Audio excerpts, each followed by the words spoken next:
Pakistan Prime Minister Imran Khan has had several instances of meltdown on Twitter. His Twitter handle is often full of delusional rants. The Prime Minister of Pakistan has once again put out a bizarre tweet offering help to India on how to carry out cash transfers. In his latest tweet, he said, and I quote, 34% of households across India will not be able to survive for more than a week without additional assistance. I am ready to offer help and share our successful cash transfer program, lauded internationally for its reach and transparency with India. End quote.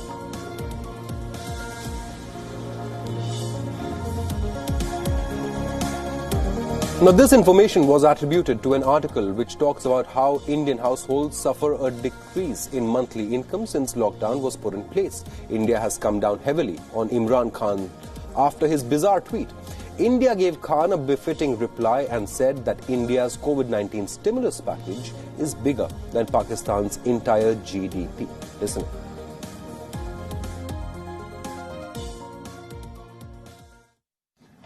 Pakistan is better known for making cash transfers to bank accounts outside the country rather than giving money to its own people.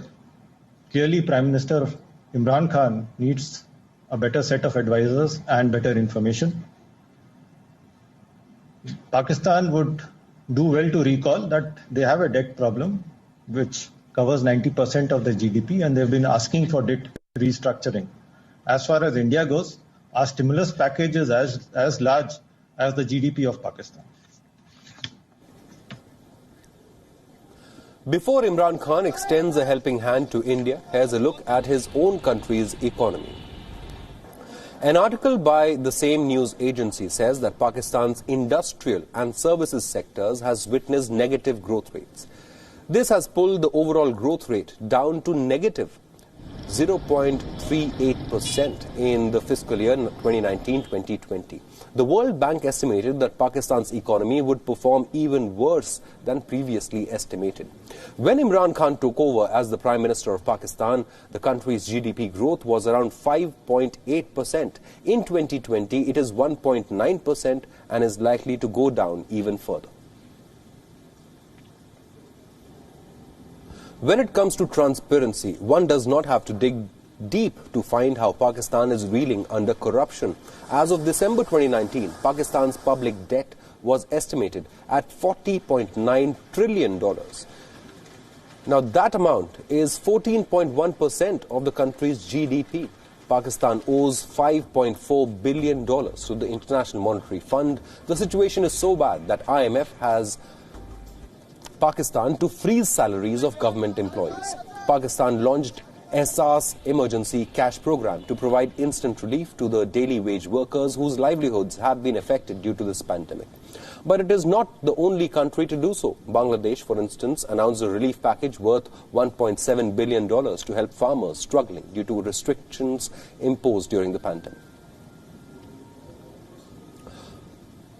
On the 26th of March, the Indian government announced double rations for public distribution system ration card holders for a span of 3 months. A one-off payment of 1,000 rupees for social security pensioners was also announced. On 17th of May, an additional funding of 40,000 crore rupees was allotted, bringing the total NREGA budget to nearly 1 trillion rupees for this financial year. Amid coronavirus outbreak, the Indian government had also announced a stimulus package of 20 lakh crore rupees. Investors and strategists had welcomed the announcement of package which was larger than expected, about 10% of India's GDP. The objective was to revive India's economy, which has taken a hit due to the pandemic. The ambitious step was meant to introduce reforms in land, labor, agriculture, legal and administrative systems. Now, this shows that India is well within its capacity to fight this pandemic while keeping its economy going. It is the rampant corruption in Pakistan and a struggling economy that needs Imran Khan's closer look at the moment.